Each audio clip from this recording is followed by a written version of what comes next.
Hi, everyone. This is Coach Becky from Doc Wayne, and I'm here with Hanna Hall, star point guard for the University at Buffalo and member of the Canadian national basketball team. This is episode 6 of Doc Wayne's Kids and COVID-19 webinar series. Hanna was recently profiled on SportsCenter after her video sharing her mental health struggles went viral. Hi, Hanna. Hello, how are you? I'm good. Thank you so much for joining us today. I know you've had a busy couple weeks. You had finals, and then you were on SportsCenter. So how is life in this pandemic with such a busy schedule? It's good. It's keeping me busy. That's the hardest thing right now is just staying busy through all of this, but it's been good. Finals, it's nice to have school wrapped up, going into my senior year next year. So it was pretty crazy to believe that I've already finished 3 years and only have one to go. But it's nice to be done and to have some downtime now to rest up. And yesterday was just a great opportunity to be able to continue to share my experiences and story with other people. So it's been a pretty good experience for me so far. I'll take the most of it for sure. Yeah. So for those of the viewers that are watching and may not have seen the video, could you tell us a little about your athletic journey as well as your mental health journey? Yes, for sure. Just kind of a short version of it. So I played for the junior national team for Canada going into my freshman year. So before I even got to Buffalo, I played for that team. I was a starter. I was playing.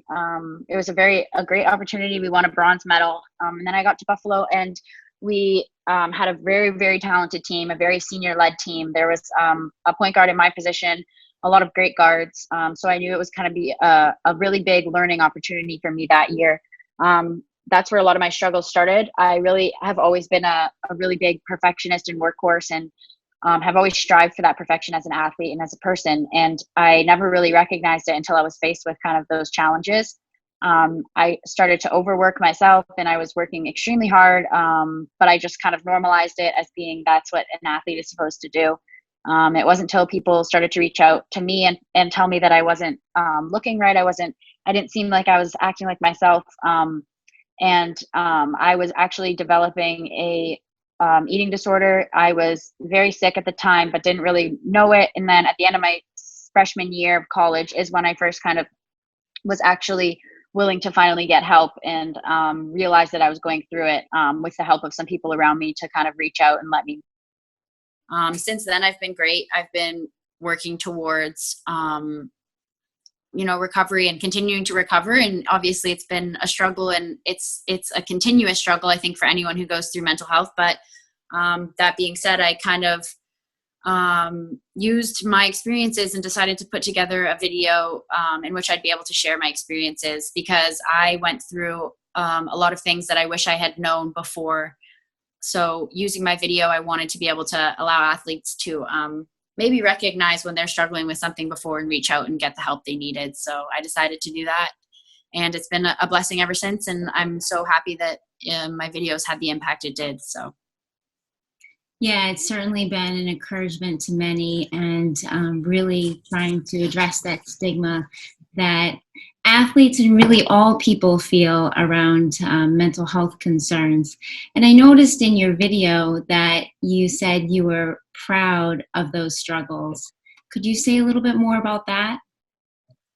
I think that's something that's really important to me, is using my struggles in order to overcome things. The struggles that I've been through as an athlete, as a person, through mental illness and stuff that comes with it, is unfortunately something that for a lot of people is career ending. And for me, I knew that if I didn't change my perspective on the battles and the struggles that I was going through, that it probably would have been the same way. So being able to turn those struggles and those low parts of my life into motivation in order to be the person I am today, and to work hard and to just remember why I'm playing the game, bring me back to like the love of the game that I had before.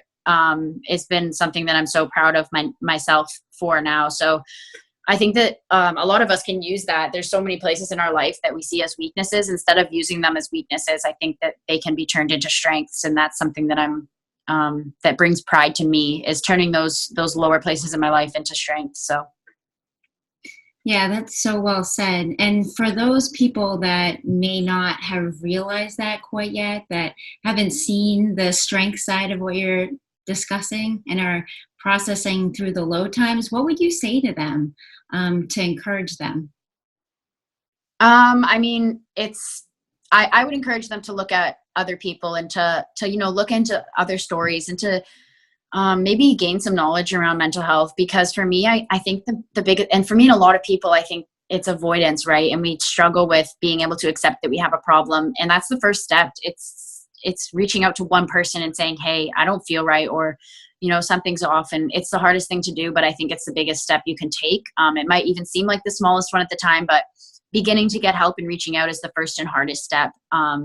It's going to be uncomfortable. It's going to be challenging, but vulnerability is what allows us to grow. It's what allowed me to grow. It was the most uncomfortable thing I've ever done. But since I've released my story, I've realized that it's been, again, one of my biggest strengths now, because I'm able to face so many other places in my life that I need to grow from, and be open and excited about challenges and weaknesses rather than seeing them as something that I can possibly be a downfall for me. So it's a hard thing to face for sure, but it's something that I think we all need to face and take a step in doing. So it's possible, but just make sure you reach out and get help is something I would really recommend to people who are probably going through it right now. Yeah, and vulnerability and sport don't always go hand in hand. So I think you make a really good point that we all need help at times and we always need to reach out.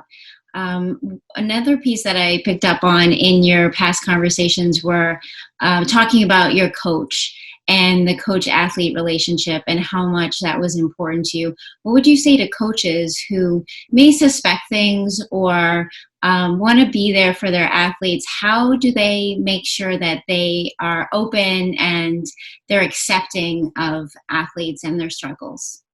I think something that's really, unfortunately, a problem with the world of athletics, the NCAA, you see it all the time, is that coaches are more willing to win and be champions than take care of the people around them. And I think that my coach kind of she proved them wrong in that place. And don't get me wrong, there's tons of coaches out there who do the same thing, and they're amazing, and they see it as more than a game of basketball. My coach has always been more than just a coach for us. She understands that this is bigger than basketball, and she's trying to grow phenomenal women who leave Buffalo knowing that leave Buffalo as women instead of girls that most come in. So for her to be able to recognize that and to reach out to me is something that was super important on my journey. Because again, that's my family. That's where I am while I'm at Buffalo. So it's not like my mom and dad are there to kind of save me and be able to notice that stuff. But she was willing to bring something very scary to light, and that takes a lot of courage. And I think as coaches, there's probably not a stronger coach or a more appreciative athlete that can show than one who's willing to have that conversation with their athletes, especially if they think if they think they're struggling. And again, it's I know like winning is a lot of the most important goal for most coaches, but I think being able to be more than just a coach entails for helping athletes and young athletes grow. And if you're willing to be vulnerable enough yourself to have an uncomfortable conversation, that opens it up for so many more people. And it just allows athletes to get the help they need instead of hiding from it. So I would say that that's the biggest thing is your vulnerability and your strength as a coach is what's going to allow your athletes to get the help they need. So in any way that you can help them get that help, it's super great for people who are struggling in the stigma. Yeah, I'm so glad that she was there for you. And I just want to underline that piece that you said about family, and that sport can be more than just an athlete and a coach. It can be everything for some people. And I shared this with you before we went live, but one of the reasons that I became a clinician, one of the reasons that your story really hit home for me was I was an athletic coach who had a player come to me with anorexia, and felt like I needed to be more for her than an athletic coach, and so became a clinician. But not everyone's going to become a clinician, and there are resources for coaches, and coaches can be that incredible force. Absolutely. Yeah, that's incredible what you've done. I think as coaches, it's important to understand that If your player comes to you with a knee injury, you're not going to tell them to get back on the court, right? So it's being able to tell your play or help your players and your honestly students of the game and students of life be able to move in the right direction and be able to get the help that they need as if they would a physical injury, because your mental is just as important as your physical, and coaches can really be the inspiration to athletes because of how much athletes look up to them. So yeah, I love that. Just talking about the physical as well as the mental, and also modeling, like showing your athletes that you care about this, and it's important to you by talking about it and by showing them that perhaps you're seeing a therapist and you're seeing the sports psychologist. Another piece I wanted to ask you about is here at Doc Wayne, we have a curriculum called Creating Champions. And we do that to try to destigmatize mental health. And that's just how our kids learn important skills. What's one or two skills that have really empowered you to grow as a woman or an athlete, or perhaps both? I think the biggest thing right there is it's important to understand that it's always going to be both. When you see the game as bigger than just a game, you're going to be growing in every aspect of your life. I've been able to take challenges on the court that are harder than probably any challenges I've faced in life, developed from sports, and turn them into being able to face challenges as a student, as a family member, as a sister, as a friend. You just learn so much from the game. And I just think that being vulnerable is the biggest thing that anyone can take in anywhere in their life, whether it's the job you're working at, the career path you're aspiring to be at. What are your weaknesses? And are you willing to face them and see them, change your perspective on them from being weaknesses to just being areas of growth in your life? I think that's a big word that a lot of us struggle with is, if someone were to ask you, what is your weakness? It'd probably take you a while to come up with an actual, list of weaknesses. But that's one area that I've been able to really grow from since I've got to college and since I've released my story is kind of not letting my ego get in the way of seeing those weaknesses in my life and just allowing those to be more positive things. It's like finding a weakness is, okay, this is going to turn into a strength. That's an excitement instead of it being like, well, I can't do that. I can't do this. And having that negative outlook. So that's something that has really, really helped me along the way is being able to get excited about, finding different areas of my life that can improve in instead of seeing them as those weaknesses for sure. Yeah, weaknesses are so hard. And I wonder if you can give some words of inspiration and wisdom to especially our adolescent girls in this world and then in our sports community who just feel like there's always eyes on them and they're so critical of themselves, perhaps either on or off the field or court or just in life. And they are just working on their self-talk and they're working on their self-image, whether that's body image or just their picture of themselves. And having gone through what you did and come out, and I know you still struggle every day with this, but what would you say to them to carry on, but also like be their own best cheerleader? Yeah, I think the most important thing for anyone who's experiencing something like this, especially young adolescents, girls, is the comparison we have to each other. That's something I still struggle with every single day. And something that I really am working on right now, actually, is just recognizing when I'm comparing myself to someone else, because that's not what it's about. There can be someone who is, completely different from you and you're comparing yourself to them. And it's physically or impossible for you to look or be that person, but you're comparing yourself to them. That's the perspective change that is so, so important for us right now in society and for us as young student athletes, especially as young female athletes, to recognize when we're comparing ourselves. Once you find that kind of goal for yourself and stop comparing yourself to someone else and instead find it in yourself to know what you want out of whatever you're doing, I think that the path can come a lot easier, but you also can find a lot more contentness and peace in your own life, knowing that, you're on the right track and it's not always going to look or feel like it. But when you finally stop and reflect on yourself instead of compare and always try to be more, you'll be able to find a lot more motivation and definitely something within yourself to continue to be that athlete you aspire to be, or to be the person, family member, sister, daughter, whatever it is, because it's so much more important than sports. So I think just recognizing when you're comparing yourself to other people and shutting that down as fast as you can is something that's so important. Yeah. And just to summarize, I think self-compassion Absolutely. is so important, but yet so hard, because you look back and if you're talking to your 15-year-old self, you think of self-compassion, but you don't necessarily think of it when you're 15 or 16. But Yeah. I hope all of the young student athletes are hearing you right now, because you've been through it, and you're a great inspiration, Hanna Hall.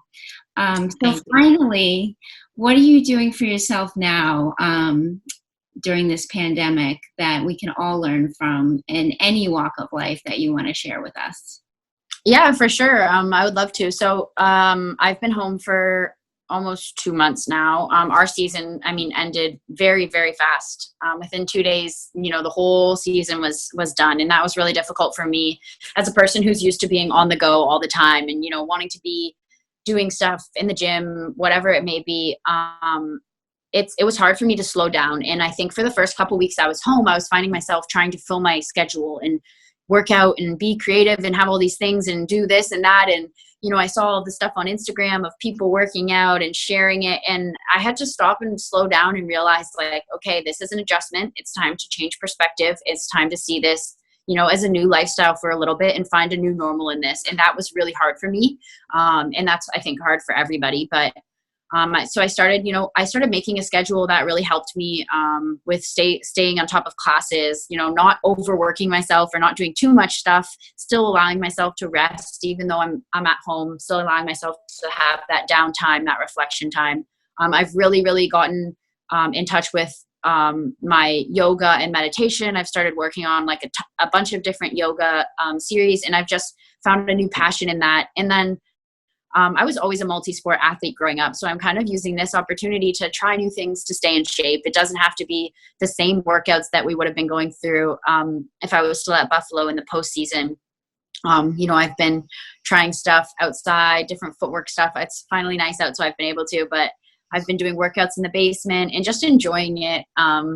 Taking each day as a new day is something that was really important for me to accept really quickly, because it's really, really easy right now to look down the road and just not know what's going to happen. So when I wake up in the morning, I kind of have a conscious effort of saying, okay, this is a new day, and whatever happens today and whatever is given to me this day, I'm going to kind of take advantage of it, whether it's somebody walking by and, you see a new face or anything that it is, take advantage of whatever that day is giving you. So I've just been able to kind of slow down and appreciate and rest, which is really important for me. That's something I struggle with for sure. So being forced to rest and spend time with my family and the people who love me, and reach out to people that I really care about, my family members, make that effort, my sports team back in Buffalo. I've been in touch with them, which has been really great, but it's been really important for me to kind of change that perspective and slow down and just take care of myself. And I've started to feel really good through it. So yeah, that's kind of what I've been keeping up to. But yeah, it's so hard for high performers to rest and to have people love them and to do things that they truly enjoy, because we're all just like trying to get better all the time. And I think that's a lot of what you've talked about in the past too, is just always trying to be better and to get 100 more shots up and all of that. yes. But there's times for that, and there's times for rest and relaxation. So It's just, that's something for sure that's been a huge struggle for me and still is just recognizing as athletes that it's not always about go, go, go. And being a part of Canada basketball and the Olympic committee and that high level, that's been really helpful for me because it's allowed me to kind of realize, okay, like this rest and recovery is just as important as the training. If you don't, then you're kind of like letting that training go to waste. So I think recognizing that during this time has been really important too. Right. Any last words, Hanna? Any questions for me as we wrap up? I'm just super, super thankful for this opportunity. Any platform I have to continue to share my story is incredible. So I'm so happy that I was able to connect with you. But I think something I've really been keying in on and sharing when people ask me if I have any advice to people right now is just, this is a time, not a time to be a hero. This is more a time to recognize the areas of your life that can be uncomfortable sometimes to face, but you're being forced to face them right now. Find some comfort in that discomfort, if that makes sense. Find some energy and excitement around being able to learn and become a better you. Don't be a hero. Reach out to people around you. Text that friend that you've been thinking of, and it will come and turn back to you and help you in some way. So that's all I have. I love it. Thank you. So don't be a hero. That's what we're closing off with today. And if you don't know about us, our name's Doc Wayne Youth Services. You can find us at docwayne.org. And our mission is to fuse sport and therapy to heal and strengthen at-risk youth. And right now we're providing telehealth to kids and families. We've expanded our services. So if you need support around mental health or resources, please email us at support@docwayne.org. And this conversation is part of a larger series called Kids in COVID-19. And you can find those previous episodes on our YouTube channel. And the handle for that is DocWayneDTG. So we're so grateful to have this conversation with you, Hanna Hall. And we think we'll be seeing more of you. So we really appreciate you sharing your story. And that's it for us at Doc Wayne today. We hope you stay healthy and happy. And again, if you need us, please reach out to us at support@docwayne.org. Take care and bye-bye. Bye-bye. Thank you. Face that. So yeah, they just need like that little extra piece of encouragement to be like, oh, nothing too terrible is going to happen to me. Yeah. For sure. So I'm so grateful. And like for our kids, especially, they are watching and they're seeing Kevin Love and they're seeing you, especially our girls. So I'm just incredibly grateful. And we will polish this up to make it look pretty. Sounds good. We'll put it on YouTube and we'll share it with you. Great. And you have my social media stuff, but just let anybody know if anyone reaches out to you. Like I try very hard to use social media to kind of reach back to people. It might take me a couple days, but I try to get back to everyone who reaches out to me with kind of needs some words of encouragement, needs to be put in the right direction. So you can share that, let them know that I'll get back to them as fast as I can. If you know anyone specifically who could use a little bit extra kind of encouragement. Oh, I appreciate that. That's like, no one does that. Do you know that? Yeah. It's difficult, but I just think it's like that. I mean, if it weren't for social media, I wouldn't have the platform that I did. So I think it's like to be able to use that and continue to use it is like something I'm like kind of really, really taking into account. Cause like there's so much obviously negative surroundings around social media, but if it weren't for it, I wouldn't be able to reach the number of people I have with this message. So yeah. Well, I guess similarly, like we don't have the platform you do, but like if you ever feel that what we do in terms of fusing sport and therapy is helpful at all to kids and anyone, like feel free to message me. And I have a similar approach that like I'm going to answer anybody. So I appreciate you and thank you. Be in touch. Yeah, for sure. Anything you need, just let me know. You have my number. I texted you right before this. Super open. So don't ever hesitate to shoot me a text or whatever. And it was super nice to connect with you. Yeah, you too. And take care. Most important. Yes, you as well. And best of luck if you guys get back on the court for your last year. Yep. Fingers crossed.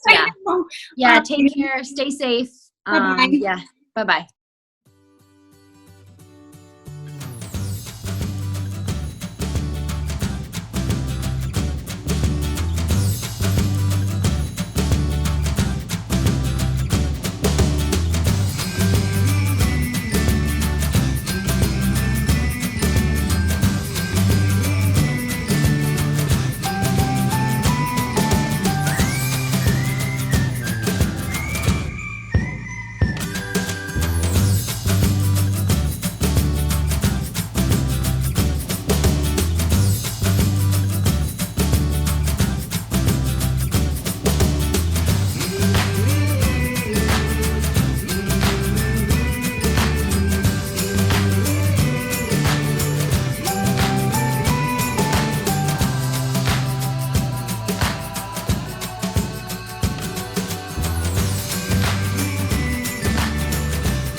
Bye.